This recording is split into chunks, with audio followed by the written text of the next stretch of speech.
Lock your Wednesday evening for high-level networking, learning, and fellowship. It's about raising leaders and shaping vision to influence society through Christ. Practical Christianity Hangouts, exploring biblical answers to questions on economics, finance, leadership, governance, and the contemporary issues of our time. ICGC, the New Wine Temple, East Legon. This and every Wednesday from 6:30 p.m. to 8 p.m.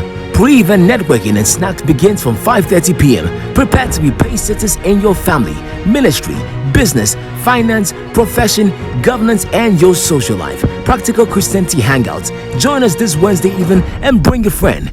ICGC New Wine Temple. We are one big family in Christ.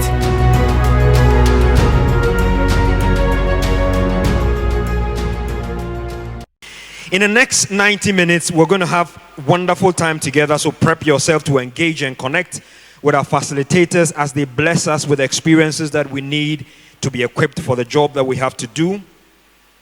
Earlier in the session, we have had mentoring gatherings and people have been spoken to and have asked questions, and we have swapped the program a little bit. After the two facilitator programs, we're going to have our networking and snack session at the back of the church. And when we complete, that will be one of our greatest points for the program. Network, know somebody, get to link up with somebody. Today, our inaugural program promises to be very interesting. We will start with a brief exhortation from the pastor of the house, Reverend Albert Ocran, head pastor of the New Wine Temple, followed by two main guest facilitators who will be introduced shortly by Reverend Albert. Please note that you can send questions and ask add your comments to it as well in all the channels that you are on, Twitter, Facebook, YouTube, and also on this WhatsApp number, 024, if you can take that one down, 024 9999000. I'll take that again. Send your questions or comments or contributions to this WhatsApp number, 024 9999000. To get the program started, shall we please welcome the host of the program, Reverend Albert Ocran. Please, let's put our hands together for him. Thank you very much. God bless you so much for coming. This is the day the Lord has made. We will rejoice and be glad in it. If you are amenable, just turn to somebody, give them a beautiful smile, and tell them we are rising together. Tell the next person we are rising together.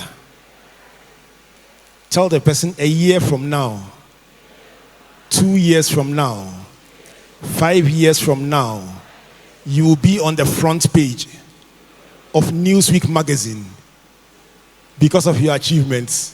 Put your hands together and welcome them. It's a beautiful time gathering as Christians to sharpen each other. The mission of the International Central Gospel Church rests on 3 pillars: raising leaders, shaping vision, and influencing society through Christ. In that regard, everything we do, whether it's a church service, a family event like Easter Monday, anything we do must be aimed at raising leaders, shaping vision, and influencing society. Interestingly, the philosophy of ICGC also starts with practical Christianity. So the leadership of the ICGC, the New Wine Temple, came together to conceive this program as a response to the need for leaders in finance, business, our social lives, governance. And the message is very simple. Beyond preaching about leadership on Sundays, about finance, about the things God wants to do in our lives, we want to provide a practical forum where you can ask questions, find out what you want to go in life. Our theme for today and for the next few sessions is step out into the unknown. Step out into the unknown. It is themed on Genesis 12, verse 1 and verse 2. It says, and I read, "Now the Lord had said to Abram, get out of your country, from your family, and from your father's house to a land that I will show you." Verse 2, "I will make you a great nation. I will bless you and make your name great, and you shall be a blessing." As our two keynote speakers come up, they may not expound scripture, but look out for these 4 economic principles in their presentations. Number 1, departure. Look out for God asking Abram or Felicia or Seth to get out of the familiar, what everyone else is doing, and do something nobody is doing. Number 2, look for direction. Departure first, then direction. God says, to a land that I will show you. It's not just direction, but progressive direction, because sometimes you have direction only to the next stop, and then God comes with more. And as you go on there, you understand it. So the third point, blessing. Departure, direction, blessing. He says, if you do these things and I lead you to the place I will show you, I will bless you and I will make your name great. So it is blessing. And then the final one is impact, where your life is now beyond blessing your family and friends, but touching the lives of many people beyond your immediate environs. This, in a nutshell, is what this program is about. We are gathering leaders and potential leaders, and on this inaugural edition, focusing on step out into the unknown and basing it on Genesis 12, 1 and 2. And our 4 pillars are, number 1, departure. Number 2, direction. Number 3, blessing. And number 4, impact. Thank you very much and welcome. Seth Yeboah Ocran, CEO of Yoks Rent-A-Car. Seth overcame several obstacles on his professional journey, including becoming a driver's mate at a point. He held on to his dreams and now runs Yoks Rent-A-Car, Ghana's largest car rental company with footprints across the globe. Ladies and gentlemen, with a rousing applause, let's welcome Seth Yeboah Ocran.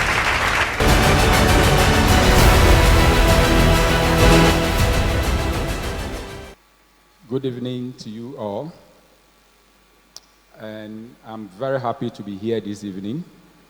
And let me say, my first encounter with New Wine Temple was when Reverend Albert Ocran had his inaugural service, and I came with a family. In fact, I like every bit of the service. What I noticed was they were on time, they started on time, they ended on time, and the sermon, I realized that would be something that will impact me to the next level of my life. So we make a decision for us to fellowship here. So thank you very much. And I'm happy to be here this evening to share with you what I call my story. I have to have no choice but to drop out of school. And the only job I can find, or my ability I can do, is to becoming a trotro mate, which I did for a while. I graduated by becoming a driver, and after that, I took up some few work, like selling textbooks for the junior high schools, and I work for the Department of Urban Roads, and what we do normally is fix the potholes and fix road signs. I also trade Togo Benin, Nigeria selling materials, shader and testers and all those things. So I did quite a few. And at a point, I realized that I will use the profession, which is the driving that I had. So I had a conversation with a friend who introduced me to a company called Yoks Car. And I applied as a driver. I worked there for 3 years. And I realized or noticed that I can do what they are doing, what the company is doing. But I was assigned to a lady that is in Ghana to work with the roads and highways as a driver. But the lady made a special appeal to my boss that she wanted somebody that can assist her at work. So I was asked to drive her. 3 months down the line, the very vehicle that was giving us almost every day would break down. And sometimes this woman would push the car. And one day she said, Seth, I don't think I'm in Ghana to die on your roads. I wanted to go to a sister company and rent a car. But I want you to come with me to drive me there whilst there.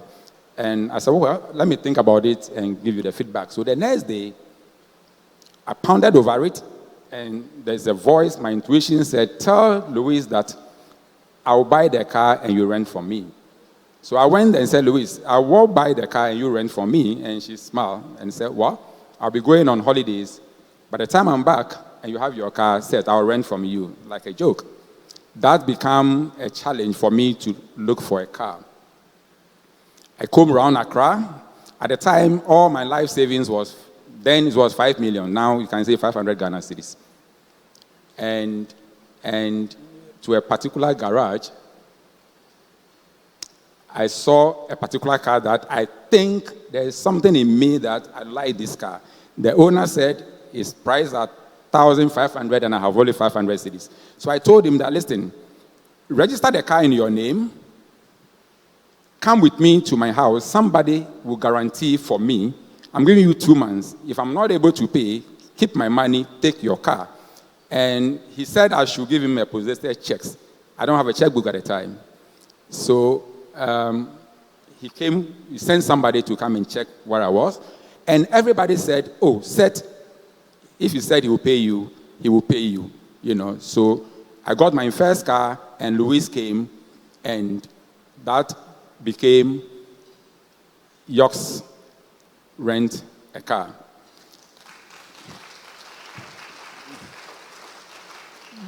Yoks is basically my initials. My name is Seth Yeboah Ocran. Seth Yeboah Ocran. So I play with the words. Y is Yeboah, O is Ocran, K is Kwao, and then S is Seth. That's how I got the name Yoks Rent-A-Car. But Louise had finished his contract in Ghana, and she left. Prior to that, because I pay the vehicle owner on time, he will always call me and say, I have a new car, and if you don't mind, I'll give it to you and you pay it in installments. So at the time of ending my contract with Louise, I have 3 used cars, you know. Now, the question is to scale up. Should I remain a vehicle owner or becoming a company, a full-fledged company? And one thing that I always maintain, which I said, you don't need money to start a business. But you need vision, you should be strategic in your thinking. And of course, you need what I call internal resources. And how to attract somebody to believe in you to invest, like attracting financing, to believe and say that I'll put money in your vision or your business. And I would like to explain it a bit by giving practical experience, what I went through, which is my encounter with Chevron West African Gas Pipeline. During my days of driving, there was a friend whom was driving the MD of Chevron West African Gas Pipeline. They were the company that constructed the gas pipeline from Nigeria all the way to Takoradi, you know. and said they are opening up for a bid, a contract. So I put in my proposal, and what I said to them in my proposal was that I'll buy them all brand new cars, and I cited safety reason, because the oil companies, one of the key things they look at is safety. They don't play with their safety, whatever. So I'm going to give them a new car. So now I went to EcoBank and I said, listen, I'm bidding for this project, which is so much. Would you give me a finance to buy the vehicle in case my company was awarded? They said, why not? They would do it. And I said, can you give me a letter of intent? They said, normally the banks, they don't do that because they don't want to commit. And I said, can you give me something that is not commitment? So finally, they gave me letter of intent, but they said terms and conditions will apply. So I added that to my proposal, and I won the bid. I won the contract. But winning that contract, I need almost a month for the bank to go through the processes and starting the work. Meanwhile, the work starts within 3 days. But during my journey, I provided transportation services for the first time. There's a company called US Africa Sister City Conference. There are cities in America that have twin cities in Ghana, and the maiden conference was held in Accra in 2003, which I won that bid and provide transportation services. Of course, I don't have cars. All I have is the 3 used cars. But I was able to sign a contract that I got 60% of the sum paid to me, and I used same to rent all cars in Accra. 400 delegates came to Accra, including 6 mayors from America. It was the first time I had the opportunity to meet President Kufuor, which was 2003. Because I pay all these car rental companies then successfully, when WAPCO said, you start within a day, I got a call. I was able to call, and within 2 hours, I have 50 cars, because West African Gas Pipeline need 40 cars for their Benin office, Togo, and Aboise, and Accra here. Within 2 hours, I have 50 cars that belong to individuals. And that's what made me start the West African Gas Pipeline project. And in fact, after the project, I realized that I learned a lot from it, and I find a niche as to the direction in which Yoks should go. What I noticed during that journey was mentorship is one. Sometimes we think we need, yes, it's very important to have one-on-one mentorship and all that, but you can also, from a distance, listen to others depending on your journey, where you want to go. At the time, I never missed Pastor Mensah Otabel preachings, I listened to it because they are very practical and it speaks to my life. John C. Maxwell, Springboard, and all these individuals, I haven't met them, but I learned a lot. I read different books, learning on the job, I've learned a whole lot. The challenge many of us face is the ability to start. Sometimes the self-doubt, because I remember my friends, when I said I'm going to set up a car rental company, they were like, you don't have a bicycle, and you are talking about setting up a car rental company, the self-doubt. You have people who will distract you, tell you it's not possible, so you have to have people, associate with people that will speak your language, that will encourage you, that will tell you that it's possible, you can do it. So you associate learning and observing. I walk to an office and I look at the environment. I say, wow, this is great. I can do that. I'll find out. Let's be inquisitive, finding out about what we do. So mentorship is key, your associations, and also observing.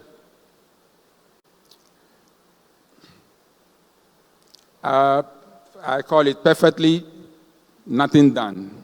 Many a times, there's something in all of us that we can do. I believe that God created us and gave all of us a unique talent, but we are interdependent. Your service, what you do, the watcher seller need the pepper seller, you need the, which everybody needs, everyone. So whatever you are doing, do it and do it very well. Make sure that you stand out, you know.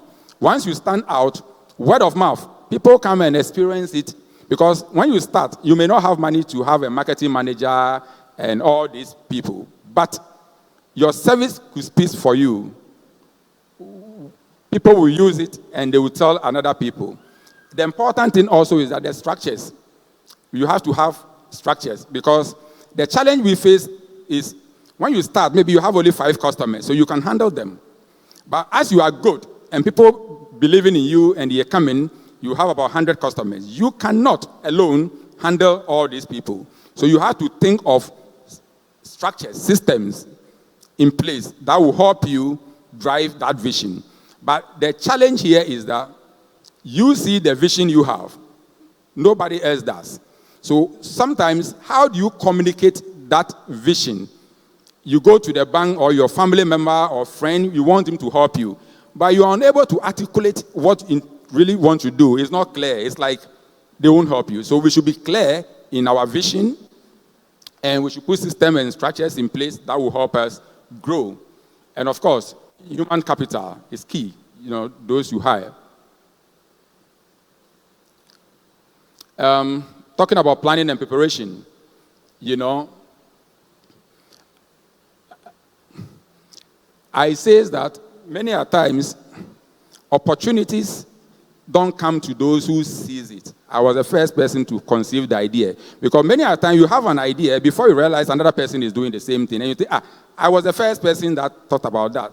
Opportunities are not for those who seize it, but they are for the prepared. You have to be ready all the time.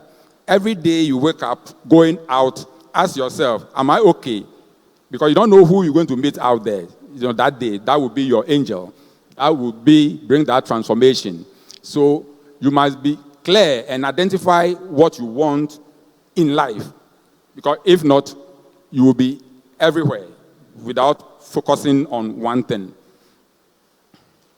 And I spoke about direct, indirect mentorship. So you should be intentional in your life, what you want to do from day one, and learn towards that and be a master of that.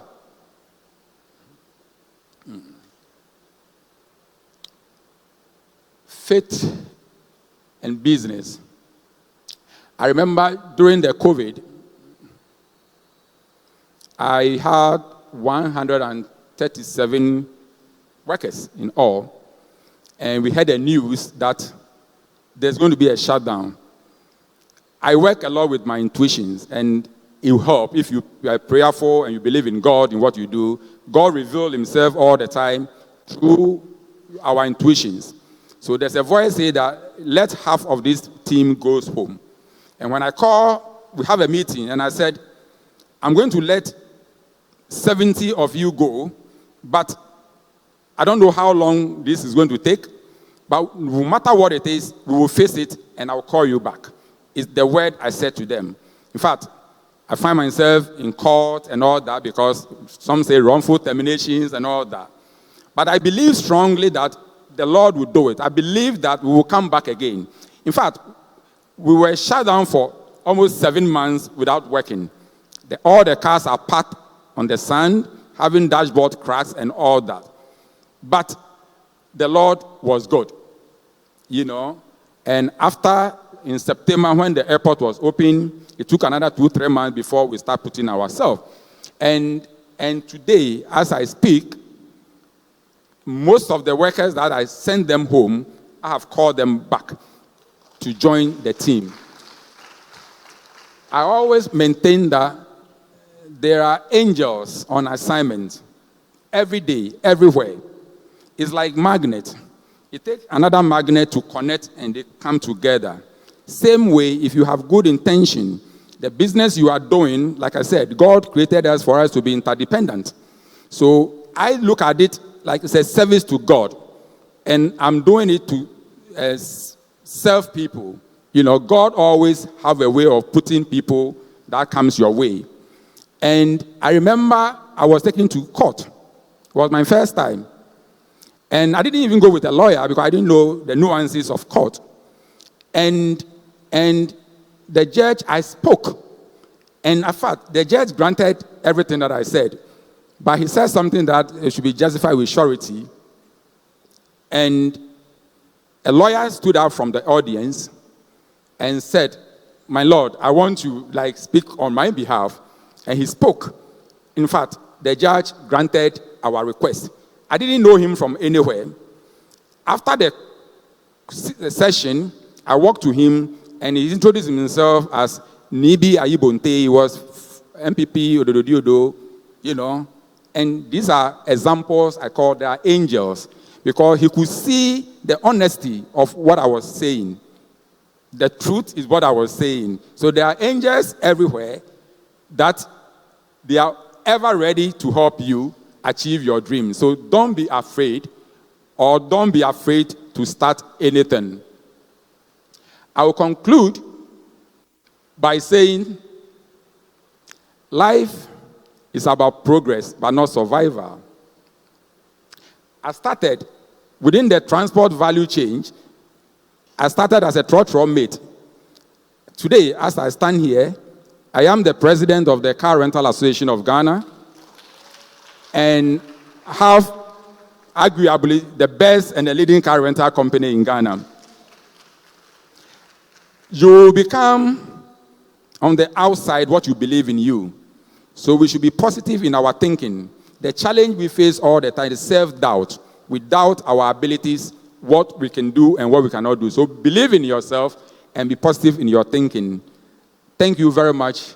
I believe I have inspired you and ready for. Thank you. Felicia Twumasi, CEO of Homefoods Processing and Cannery Ltd.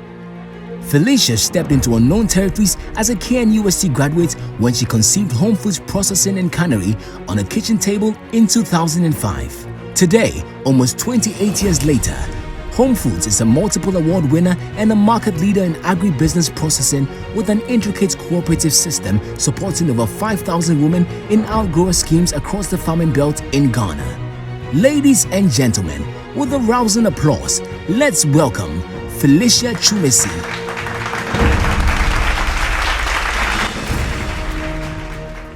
Good evening, everybody. Seth, that was a very good presentation. Before we started this section, I was in some small session with some young ladies and men. And most of the things that I told them, you just said it. Now, our topic, we are going to talk about food. That will give us health and live longer. And I love food. I love cooking. And we're talking about stepping into the unknown. God created us, gave us all that we need, the produce to grow, be healthy, and not get sick. But we do the other way. And when we talk about stepping into the unknown, it leaves, when making a decision, that leaves others scratching their heads. Like my mom, when I finished university and then I did my national service, and I took a decision to go into palm oil, my mom nearly collapsed. She said, "Oh, Mama Bregu." And whenever you make such decisions, people get disappointed because sometimes you have to leave your comfort zone, your expectations, sometimes your relationship to step into the unknown. And then whether it's a big way to do it or small way, we need to move forward in life and touch lives. And I believe that if you stay at one place, you don't grow. If you move into the unknown, you grow and evolve. And I always tell people that I did not take the path that people walk on every time. I took the path that was less traveled, and that was palm oil. a very interesting product. Stepping into the unknown, it's quite difficult sometimes, because just like God told Abraham to leave their father's house, Abraham had no idea. But the best verse I like is that he obeyed and took the step. And we should all know that God never gave him the blueprint, but he assured him of guidance. And so that is how our lives should be. Stepping onto the unknown is quite difficult. Life, as I know, is not fair. And I'm very sure you all know that life can never be fair. But I believe that when you conceive something, believe in it, you can surely do. You can see it from somebody actually nailing a rock, and it was done. It has been my inspiration, and I love it. I have it framed in my office, that this man could nail through a rock. Is it possible? I was wondering how he did it. To me, he was an alchemist. He wanted to turn metals into gold. And I think that was the whole idea of stepping into the unknown. You conceive, you believe it, and you can do it. As Seth said, sometimes you don't need money. Confidence is very, very important to move into the unknown, because you never know. But when you right deep into it, you might never know if you can pick up a treasure. It happens. When I started my journey, when I was in school, I was a student. I was quite a smart woman, so everybody was expecting me to be in the bank, to be a bank manager and all that. So my mates were asking about what I've done to my life. And there was this mantra, oh, Otongo. So, as I'm saying, when you believe, you can do it. Now my story. I had this big dream. When I was in the university, sometimes we come to Legon. In those days, there were no flights from Kumasi to Accra, so we come by road. And those days, I see these women breastfeeding their children, sitting on tomatoes, plantains, all the foodstuffs. And I keep on asking myself, why should it happen to women? Why should women go through these difficulties? And at that very time, I planned that I'm going to change it. But growing up, I was in the convent for a very long time. And it was a very small school. When we come back from vacation, some of your friends don't turn up. You ask why. Daddy died. So I asked sister, why? Mommy cannot pay school fees. And when we were growing up, most of the women were not working. They were housewives. But my mom was a very hard-working person. My mom was working at that time. So my mom could pay my fees. So at that very tender age, I told myself, it's not going to happen to my children when I grow up. So when I saw these women, I said, this is the time to change this. So that is when I had this plan to change it. But then, when I started, as Seth said, start small. You see my production plant, that table. That is how we started. A very small table. And I used to I started my business from Kanishi with Dada. Dada was selling palm oil, so I go and buy 2 drums and start. And before I did that, I went to the embassy to look for customers, UK embassy. And I wrote letters. At that time, there was no internet. There was only fax machine at that time when we were growing up. And when we were growing up, there was not much information that you have today, so you have to go to the library. So I wrote my letters, and one replied. So we started business. So you see how we have trajectory grown. Business, you don't have to start big. You don't need big money to start business. Like Seth said, you should have integrity. He had other cars because he could pay. Some of us, when we owe money, we don't even pay calls. It's not good. Me, when I owe you money, I call you in the morning. And I'll tell you, oh, I promise that I can pay, but I can't pay this week. And it helps. That is where you grow your integrity. So we move from that plant to that, as you see on that. And our storage, you've seen our storage. So starting small is very, very important. But you should know where you are going. As I said, I had a big dream.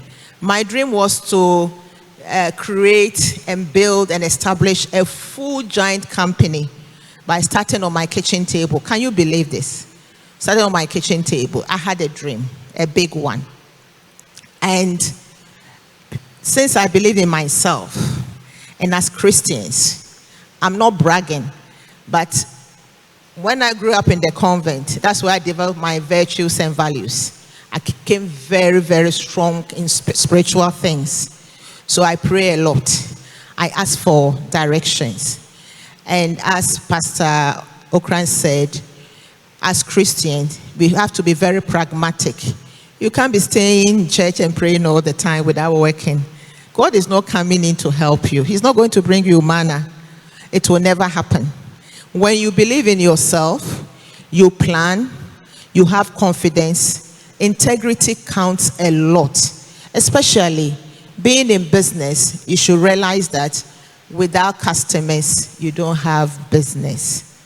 And some of the customers we have can give us headache. So your customer, you cannot get angry with customer, especially. Most of them, not even especially, most of them have equity in themselves. Because you need money from them, right? Am I right? You need money from customers. So customers are key in your business if you want to develop businesses. So after growing from all these, we moved to our tanks. So there was plan, strategic plan. I write a lot. When I remember something, I go to it. I read a lot. I go to seminars, workshops. I ask questions. To me, it's a journey. I'm yet to get to the destination.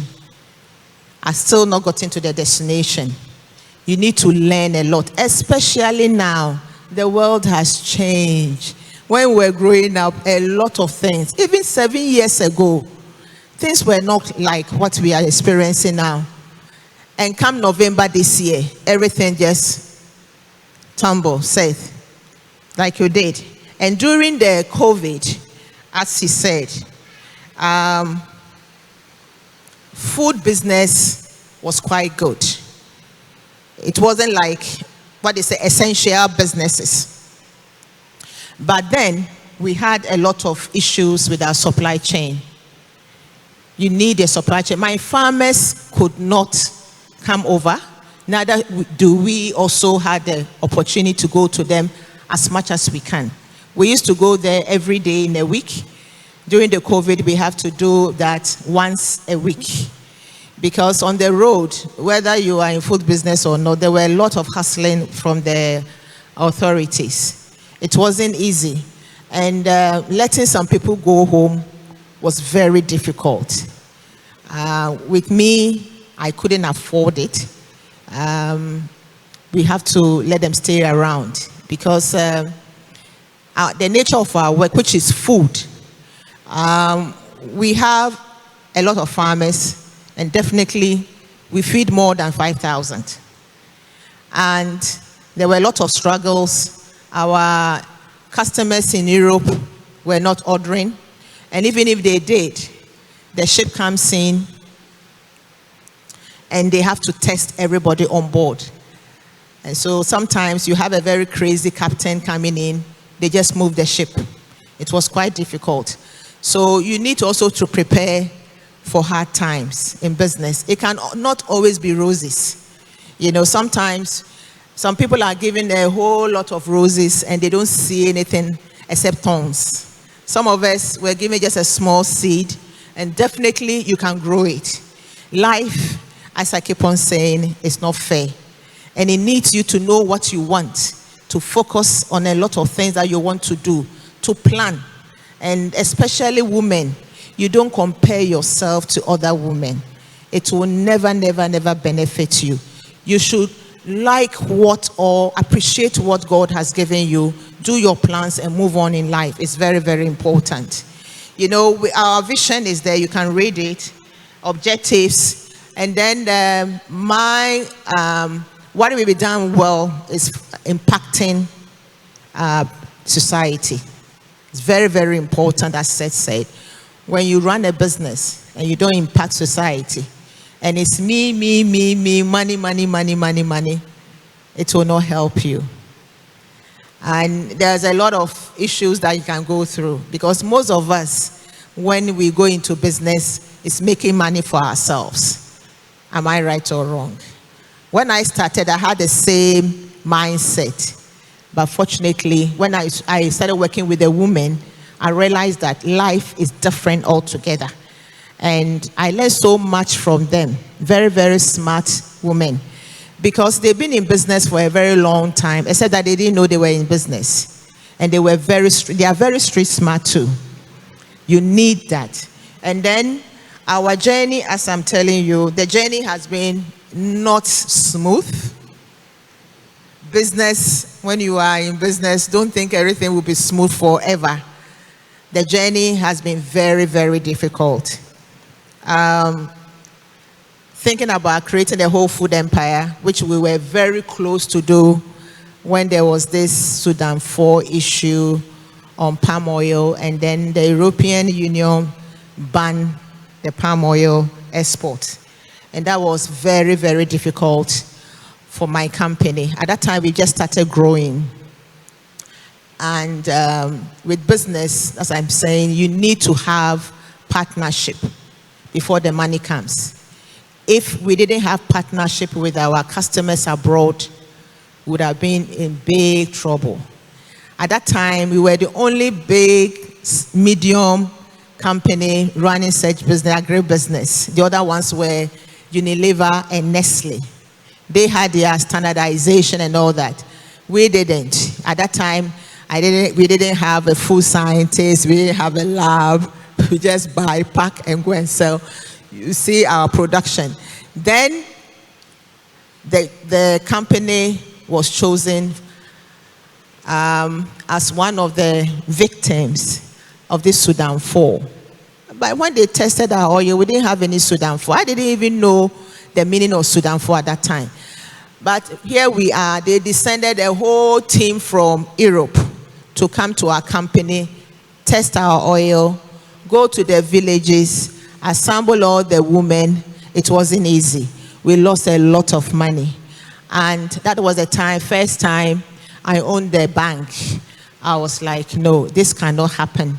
So what I did was I called my customers and said, if you can give us some advance, because we don't want to go to the bank. The company nearly collapsed. So I'm trying to tell you that it's not all that roses. You can get into a lot of challenges, but when you know what you have to do, it's very, very important that you know what you want in life. So at that time, I told myself, no. But I used to read a lot about palm oil. I knew about the derivatives of palm oil, what you can do with palm oil and all that. But we didn't have money to go into refinery at that time. And Unilever was the only company refining palm oil into vegetable oil. As everybody calls vegetable oil in Ghana, fried oil. They were the only ones, and you couldn't go there. But fortunately for us, 2 Ghanaian companies started. So we will buy our palm oil and go and fractionate it there, get vegetable oil. And around the same time, there was this meltdown in Europe, the recession in 2018. Oh my goodness. So we've gone through a lot. It's not that roses. So we were shipping a lot of containers, and now all of a sudden, it dropped to 2 a month. It was very, very difficult. And what we have to do was to I travel a lot because sometimes you need to sit down with them and talk. And I remember my first time of going to do negotiation with them. And what I did was, I went to the embassy in Ghana here to get coached. So they coached me what I should do when I go. So you need to also spread your curtains to a lot of people. Especially, that's what I do. When I know that you are very good in something, I get close to you and learn. And as women, we have this, well, you know, that's how God created us. Women tend to be a bit jealous, you know, gossip a lot and all that. It's part of the way we were skewed up by God. But as we grow, you should tend to know what you want in life. If you want to get into business, you got to know how to communicate to people. It's very, very important. And then all of a sudden, we had all these awards and all that. It wasn't like you are successful. You can only be successful in business when you have impacted life. It's very, very important.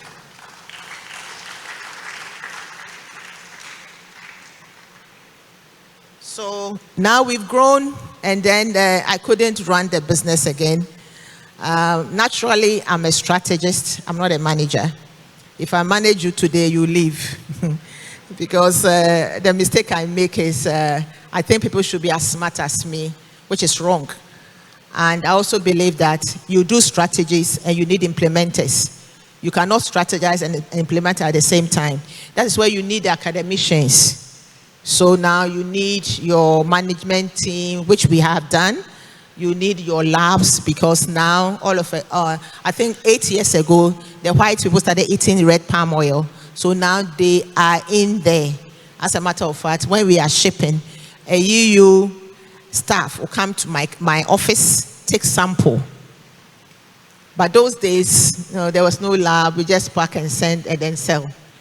And so life, as I'm telling you, it's not easy. And then now we got to this point whereby we have a group now. So the journey has been very, very long. We're still on track. And we've been able to have our manufacturing and then the sales and then the export going on and on and on. And interestingly, you had these academicians coming in and they'll give you a lot of advice that can progress your business. We have our brands. These are our brands. And then the future, when you work, when you are in business, the advice I'll give you is this, and this is what has helped us. At the end of every year, please do your accounts. Whether you are accountant or not, do your credit and debit. At the end of the year, if we make profit, which we used to, we have it in 3 parts. 2/3 comes back to the company, and then 1/3 will go to what I call sinking fund. And it has really helped us. In November, when things started tumbling, that is where we went to borrow money from our own sinking fund. So as even when you are not in business, please try and save. It's very, very important. If you earn 1,000 Ghana cedis a month, Ghanaians have this tendency that please try and save 10 cedis. Because I had my boys when I was 44, an old lady, as they say. And I started saving for them. And now they are 20 years, and I'm shocked that amount of money, because enterprise insurance has this, and they invest for you. So that's what I used to pay their school fees, even in this time of stress. So please make sure, whether you are in business or you are not in business, try and save. It's very, very important. And then I conclude. So this is the future. I conclude that life doesn't always introduce you to people you want to meet. Is it true? For us men and women, all of us, sometimes we meet people that we don't want to meet. Some of them will hurt you. Some of them will love you. Some of them will throw you into beans and all that. But then it strengthens you. If you can turn failures into success, it helps. If you can turn disruption in your life into success, it helps. But some of us, and it's very natural. Women, we are like that. We cannot forgive. Sometimes we forgive, but we don't forget. Am I right? I'm one of them. Maybe I don't forget. When you do something, I'll forgive you. I will not forget, which is not good. So I'm trying to get out of that too, because life can never be fair. And then I will conclude by showing you some of our products we use in food, so that when you go down for your cocktail, you know. You see our, can you show that? I'm in conclusion, I'm finishing. And the next slide, yes. So in Homefoods, we have all these ingredients to cook. Women, we cook, some men cook a lot. You need ingredients to cook. And I was telling a friend that I've done palm oil to this extent. It looks good. Now my next project are onions. I'm getting into onions big time, because none of you can cook without onions, can you? So that is how you move into food ingredients. So with us, with great meal, great taste, and great experience. And that is my grandmother. She was an immeasurable person in my life. And she taught me how to cook. She was a very good cook. She had 10 kids, and she was always cooking. So this is my grandmother, and one of our products is dedicated to her because she taught me how to cook. And even with my palm oil, I use some of her ingredients that she taught me. You only get it in the wild farms, which I go to my village every 3 months to collect. So thank you very much, and I hope you enjoy my presentation.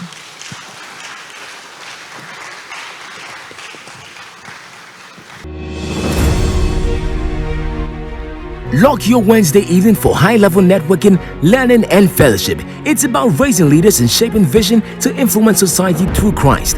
Practical Christianity Hangouts, exploring biblical answers to questions on economics, finance, leadership, governance, and the contemporary issues of our time.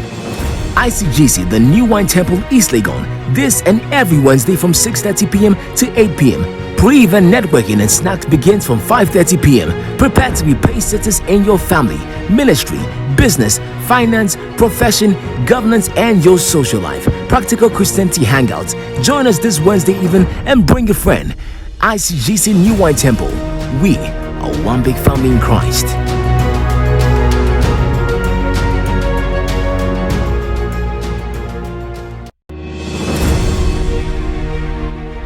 Lock your Wednesday evening for high-level networking, learning, and fellowship. It's about raising leaders and shaping vision to influence society through Christ.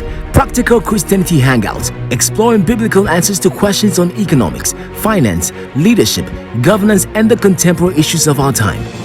ICGC, the New Wine Temple, East Legon.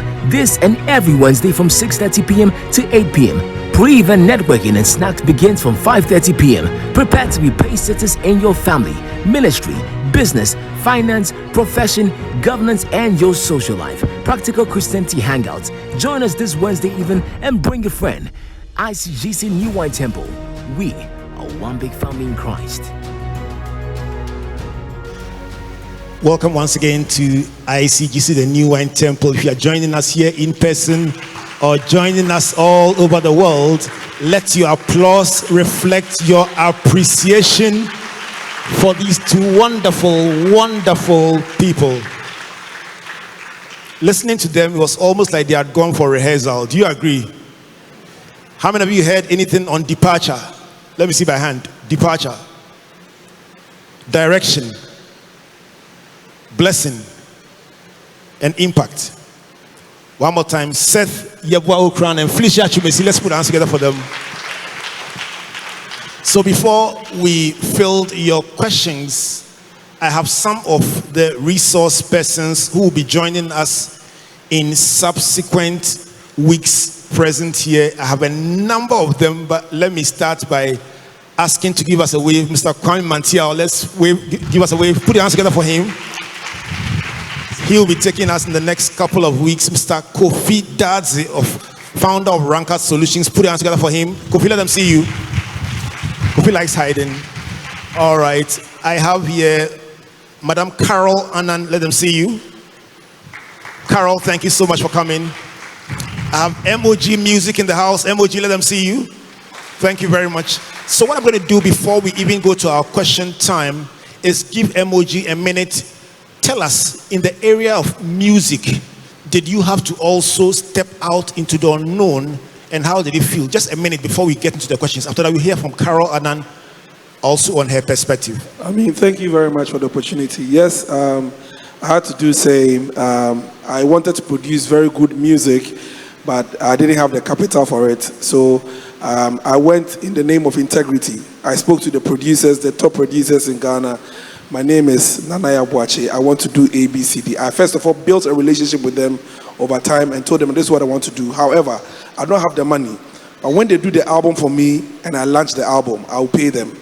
And when the album was launched, I paid whatever I was supposed to pay until it got to a time where I didn't have to go and see them to do the thing for me on favor. I was able to save some money and put it together for the next project. So when I was going, I could pay something, and then they started working for me whilst I pay for them. So they can now work for me without me paying, knowing that on the basis of integrity, Emoji is going to pay. Stay with us. Allow that. Stay with us. While you were leveraging integrity, what was the place of prayer? What was the place of prayer on this journey at that point in your life? I mean, prayer was very fundamental. Before I even decided which engineer I was going to work with, I prayed about it and I asked God for direction, that you have called me to do this.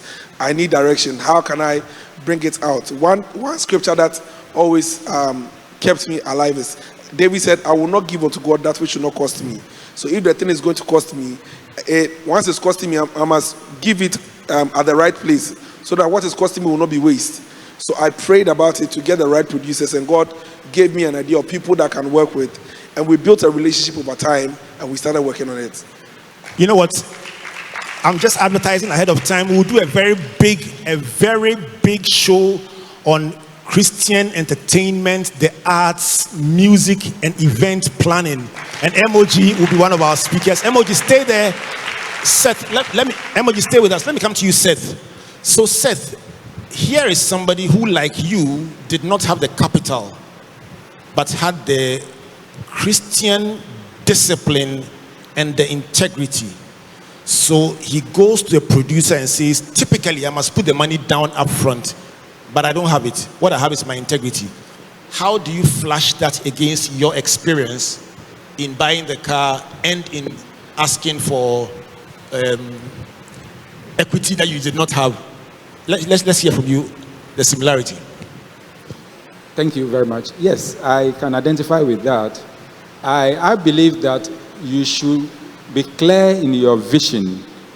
I believe when he went to them, he may have something that is valuable. They can see through it that this thing will thrive. So your purpose should be clear. Don't be, and if you can't do it, you can dream, but sometimes you can't put it together. So get someone to help you put your dream together. So you see your end from your beginning. Yep. Wonderful. Thank you very much. Before you sit down, Emoji, Auntie Felicia, so here is somebody who is the artist. You talked about the strategist and the manager. What would you share with Emoji Music about the stage you get to where your hands are so full, and if you don't focus on your craft, you will end up in things that others should be doing and can mess you up, and therefore the need for the right people around you? What would you say to that from your perspective about strategists versus managers? The first question I'll ask him is his own strategy. What is your strategy? Well, my strategy is to make sure that the music that we produce here in Ghana is able to travel the shores of beyond the shores of Ghana to the nations of the world. And we have, so far, I've been able to achieve about 40% of that, because I have big names in America, Nigeria, and all over the world that now know what I do, and they are willing to work with me based on what I produce. Okay, but I'm sorry, but then who are the managers? So I have two managers I work with, Cecil and Derek. So I have a team, a financial secretary, two managers, and a band I work with, an editor and a creative director. So these are the guys I work with now. But based on the demand that we have now, we have to grow our team. As I talked to you, there's a team from Integrity Music that will be meeting with us on Zoom to see how best they can also infiltrate Ghana and come and help us, market our songs abroad. And I was the first point of contact when they came to make the inquiries in Ghana. So basically, that demand they are coming in means that we have to grow our team. So we've gone back to the bench to see who else we can bring on board to make sure that we're able to, make this thing great. So I'm just wanting. So I would advise that you stay with your strategies, right, and you check that they are implemented, right, and you direct them. But sometimes the managers are better than the entrepreneurs. No two ways about it. Because when you are a strategist, sometimes you can go beyond your length, and you need somebody to stop you. Because otherwise you go overboard. That's and right. will destroy all the strategies that you think were good. So you please stay in there, and I'm very sure you are lucky to have very good managers. God and who are your audience? My audience are The demographic. Yeah. So the demographics, we have a lot of youth that listen to us, and the elite, they listen to us. We are now trying to appeal to the market women, and also we are trying to create a section of our music that can appeal to them. The local worship, what they want, the praise and worship, those ones. That's why we're doing the choral praise and all those things, so that it can appeal to them. When it comes to the English songs, the Westerners also enjoy it. The elites enjoy it, and the young people enjoy it. I'm very glad you just said about talking about the demographics, because interestingly, I've never heard from you till I saw your name on the board. Right. So you telling us that you are trying to get our age group to that is very, very good. So that strategy, you should really, really, focus on that, because the youth, the generation now is different from us, and then it's very easy now if you want to use the internet to do these things, and you need to have the good managers. So please work hard on our age group, because when I heard your music on Sunday, I really love it. I have never heard your name, because what we do is go on business website and all that. But if we can get, because this morning I played your song. I went on the net and I played your song. Thank you very much. Emoji Music, that's for you, and I hope you enjoyed it. Thank you so much. Carol and Ann, please stand by on the second microphone. And if you have a question, please line up on the microphone. Don't worry, you will not be interrogated. That's a promise. But line up on any of the microphones if you have a question about any of the things that have been shared. Carol and Ann, please take a stand behind the microphone. I would like to hear your perspective before we switch over to the questions. Maybe let me just take a minute of your time. You are into finance and you are a leader in business. You will be sharing with us in one of the sessions, but which of the thoughts of our speakers resonated with you, Carol? There were quite a number. Quite a number. Okay, yes, get a microphone closer to here so we can hear very well. I think that what Auntie Felicia said about saving and building that sinking fund, if there's one thing that I have seen happen to businesses and continues to happen to businesses, it is the fact that they always, business owners believe that borrowing supports their businesses, and that's not a bad thing. But when you are in times like this, when you've done what Auntie Felicia did, in times like this when interest rates are above 40%, then having that sinking fund makes sense. And it is what I will call efie nyansa. For our generation, our parents and our grandparents were always looking at saving something for a rainy day. I think in today's world, there's a lot of instant gratification. And so the patience to wait and watch money grow is not there, because people get what they want when they want it. So it's almost like you snap your fingers and here's money.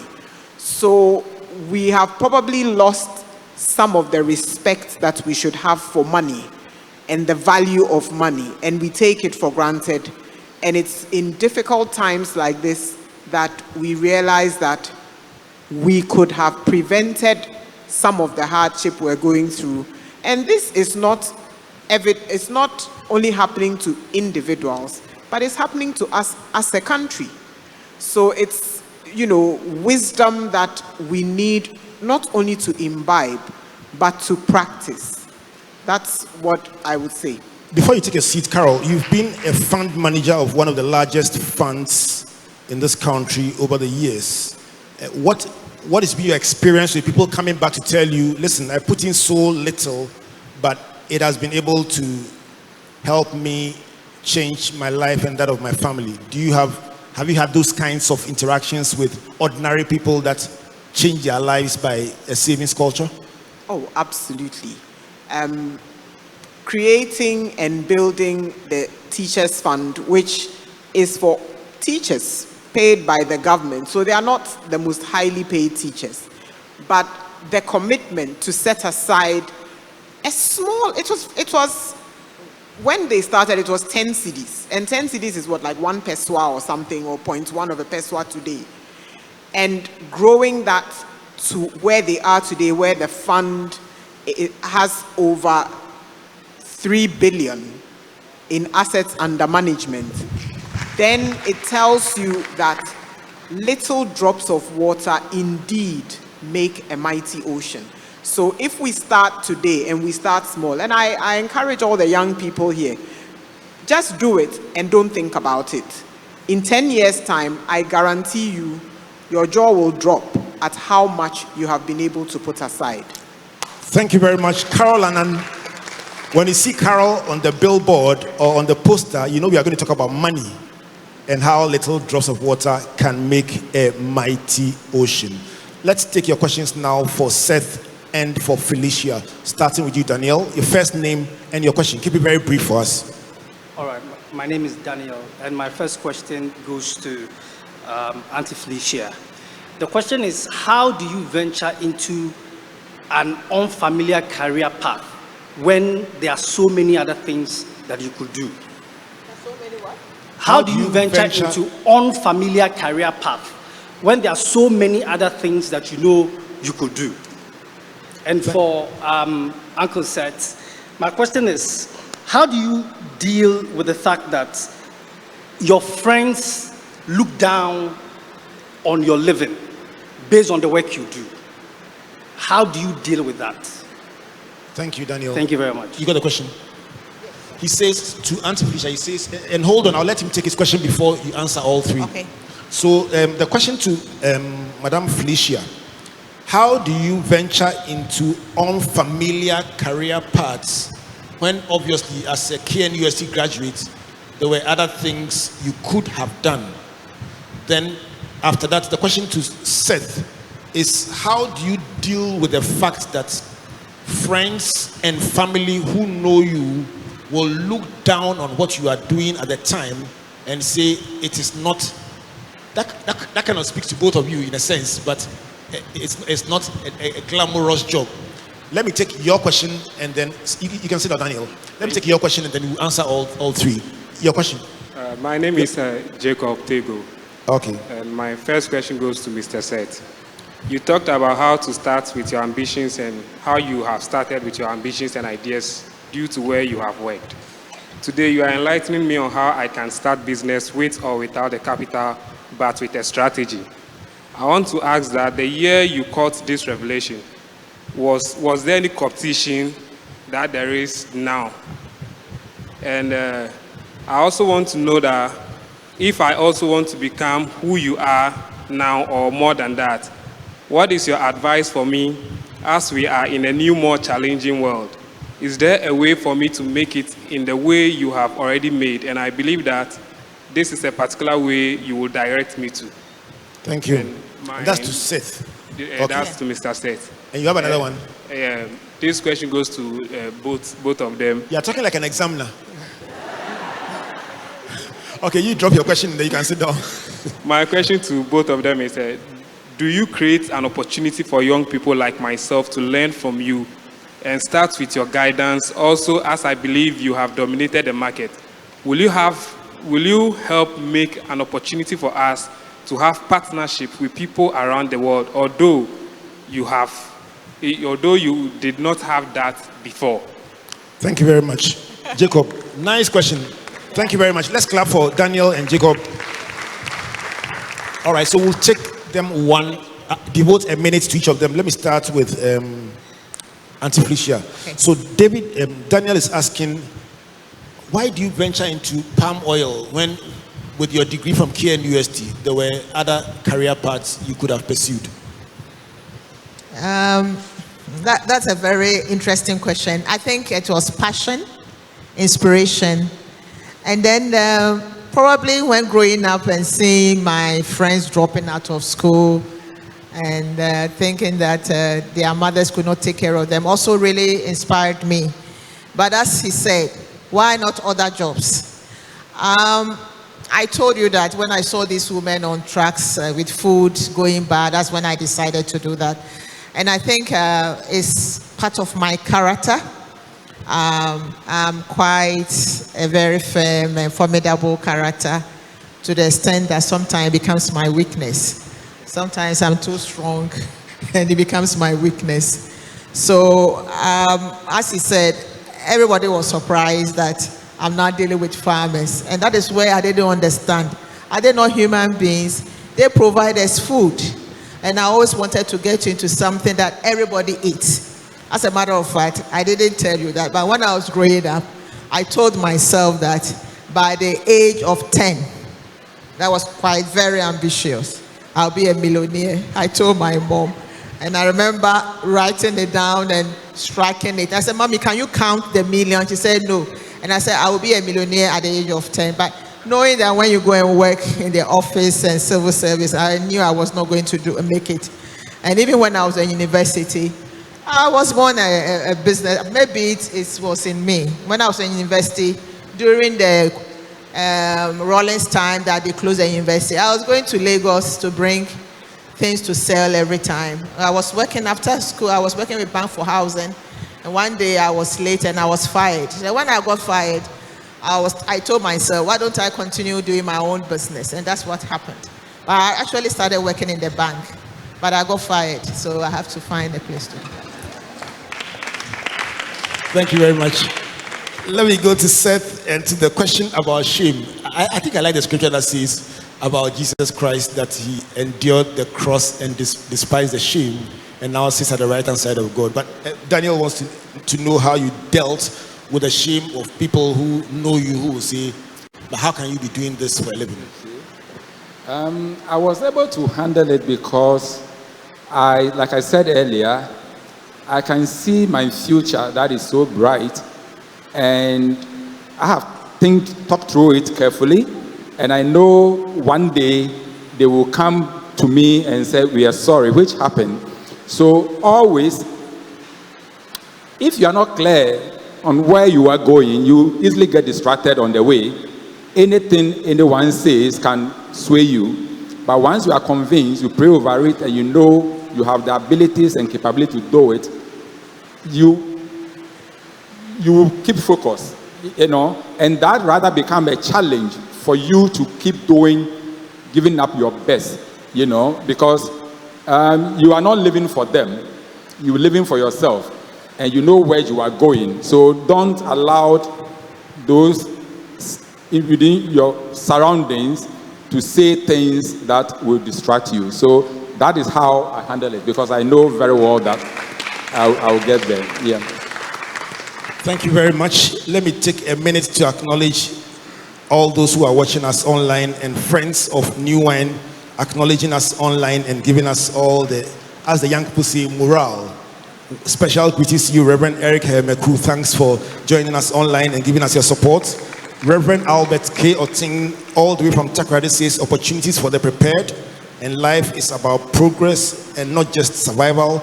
Reverend Paul Awuku also joining us and giving us a thumbs up to say great thing that you are doing there. Gloria Odote says, my dearest Seth, congratulations on how far the Lord has brought you. Let's put hands together for our online audience. All those joining us across the world, thanks for your support for this work. Let me go on to Jacob, who asked the question, and his first question is Seth. He says, maybe let me give Auntie Felicia a chance before I come back to you so you can catch your breath a little. Felicia from Jacob is asking, do you create opportunities for young people to also go on to dominate the world like you are doing? And will you be interested in supporting with partnerships as they try to build from the ground? Definitely. We've started with our farmers' children. Before we started with them, their children didn't go far, and now they have their children in universities. Some of them, most of them come for internship during summer holidays. June, we are having 4 of them coming. We plan to do that, but it has been very tough.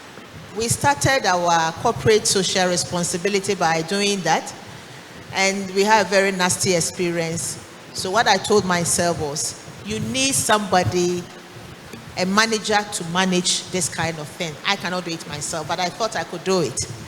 And what I do now is maybe charity, but we have plans to do that. Otherwise, our farmers' children who are in the universities, what we do now is we mentor them to actually improve on what their mothers do. Because, for example, the gari that we buy from the market had this black spot in it every time, and everybody was buying it. And you know why? Because they had the branches of the palm as their roof when they are frying, they are roasting the. So now we provided everybody with aluminum sheets, and then we are training their children to actually expand by teaching them how to use roasters, dryers, peelers, which we have started with USAID, and we are in the 2nd year. So we're trying to do something like that. Thank you. Let's put our hands together. Right. So, Seth, your question from Jacob is whether at the time you set out to do what you were doing with or without money, whether there was competition like there is today in your world at the time, and whether the principles you used at your time are applicable in what he calls a more challenging world today. Thank you. Yes, I must say yes, there was a competition at the time, but the competition was mostly with those we call the franchisee, the international companies at the time. The local companies are mostly don't have the systems and the structures in place. And customer service was a challenge at the time. So I capitalized on how do I improve on that excellent customer service and be a par or above those international standards. So I put systems. I remember way back in 2000, I have my domain. It wasn't a common thing at the time, yoksghana.com.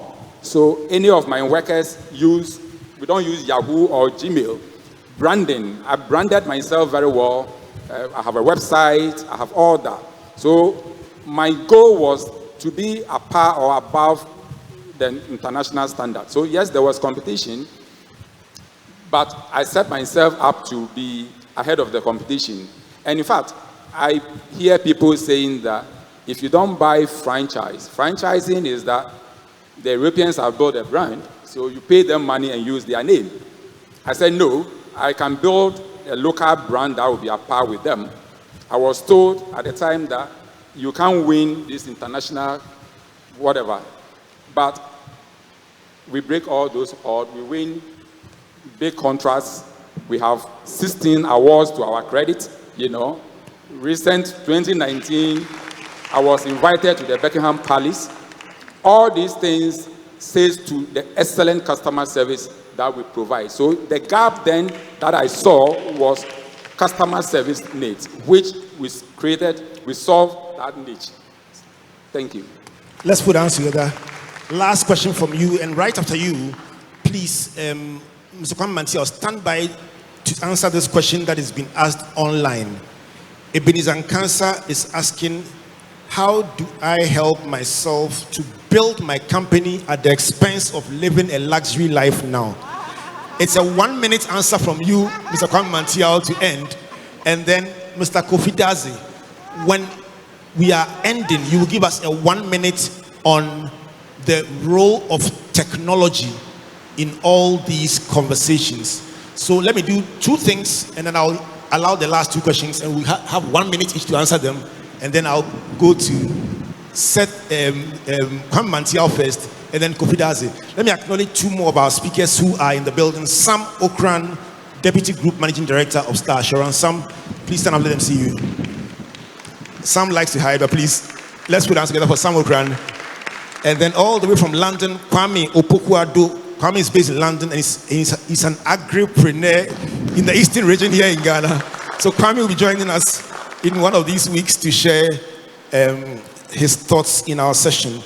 Okay, so let's take your questions very quickly. Good to see you. First name and your question.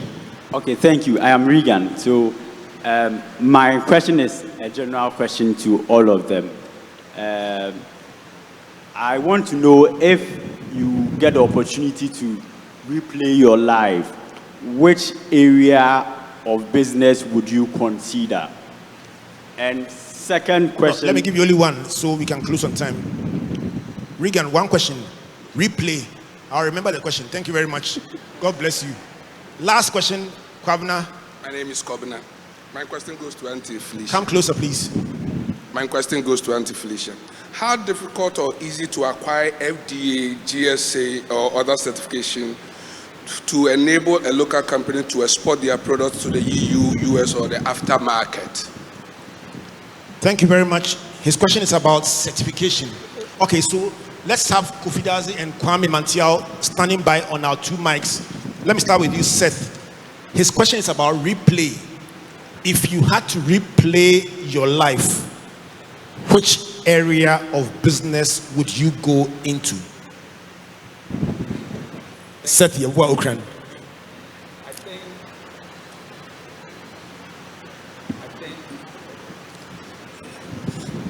I would still remain within the hospitality and tourism industry. It's a vast area which, for me, permeates every sector.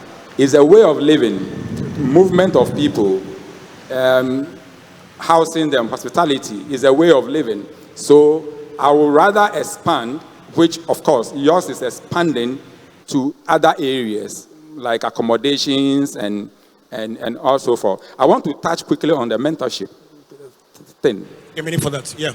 Yes. What Yoks is doing is, we call it Yoks Tour Ambassadors. You realize that World Travel and Tourism Council have stated Ghana as one of the visit countries this year for 2023, meaning a lot of people are going to visit Ghana from abroad, okay? So, a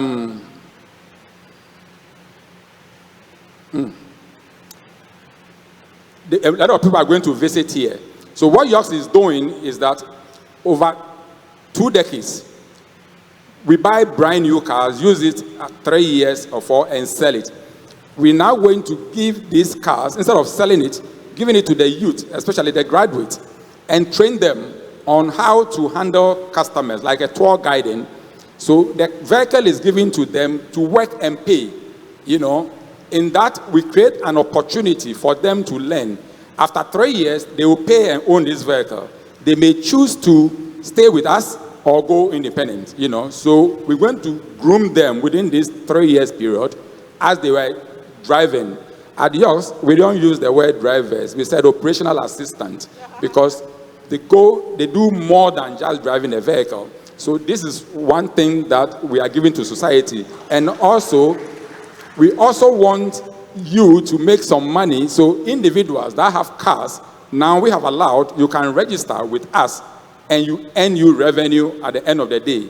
So you might not own a car rental business, but you can earn from car rental operations. So this is 2 things we are doing, giving back to society. Thank you very much. Just to announce that for our practical Christianity hangouts, we don't take an offering. The reason is very simple. We believe that this is an investment in your life. And if you want to help us cover the cost of the program, we want you to make an investment in the program, not just give an offering. So when the program runs out and you want to invest in the program, kindly go over to the desk there, write your checks out in the name of ICGC, the New Wine Temple. We'll be very happy to receive them. If you are watching us online and you would like to invest, the digital giving platforms are on your screen. Invest to reflect your appreciation for what has been done. So we will not take an offering. If you want to give, invest in the program, kindly go to the desk and do so, or use the channels that are displayed on your screen to invest in the program. Let me, at this point, invite the head of our building committee, very, very wonderful member of our church council, Kwame Mantiao, who's into various types of construction. Kwame, take a minute to tell us from where you stand. Have you ever had to delay buying a car or delay doing something luxurious just to build your business? In a minute, Kwame. Yes, I think everybody wants a good life. Everybody wants it now. But there's a big but. Patience is key. If you are patient enough, you will have all you want. Remember that a farmer, if he sows a seed, he grows a tree and he bears fruits. He feeds on the fruits, but he remembers to save the seed for the next season. If he eats the seed, everything is gone. He's not able to grow again in the following year. So it's important that you remember that you have a seed to keep, to maintain your business, to grow your business. If you forget that and spend all on a luxurious life, you suffer for it. But if you're patient enough, you grow the business, you make more profits, and enjoy the good life you want. That's what I want to share. Thank you very much, Kwame Mantiao. Definitely when Kwame comes, it will be the segment where we are talking about real estate, we are talking about construction, we are talking about building property. So Kwame will be in that session, so look out for that one in one of these days. And then a number of you during the power mention were asking about information technology. In one of our upcoming sessions, Kofi Daze, our dear brother, will join us to talk about the power of technology in totally transforming our lives. Kofi, why don't you take 1 minute to give us, in all these conversations about stepping out into the unknown, what is the role of technology, Kofi? Thank you, Pastor Ocran, and good evening to everyone. I think it's a question that many of us have an answer to, even in our personal lives every day. So usually, from a business point of view, when you are considering introducing or investing in technology, typically you are looking to introduce efficiency or to reduce the cost at which you are operating, or you are looking to grow and scale without introducing additional significant cost. So an example on the efficiency side, one that most of us probably experience every day, is you will notice that today many financial institutions, banks especially, through two technologies, ATMs and online banking, are able to serve so many new customers, grow their customer base, introduce new products, enable you to do so much more without having to open so many new branches and all the additional costs that come with that. It's almost impossible to imagine trying to grow and scale, and I'm sure Seth and Madame Felicia would confirm that a lot of the growth that they've achieved in their businesses would require introducing some form of technology. And it's not always or only digital technology. It could be mechanical, it could be agro-based, but technology is basically how we look to find ways of applying basic scientific principles to improve what we do. On the side of not maybe efficiency, but also growth, the other experience we all have, how many of us here ever use an app like Netflix?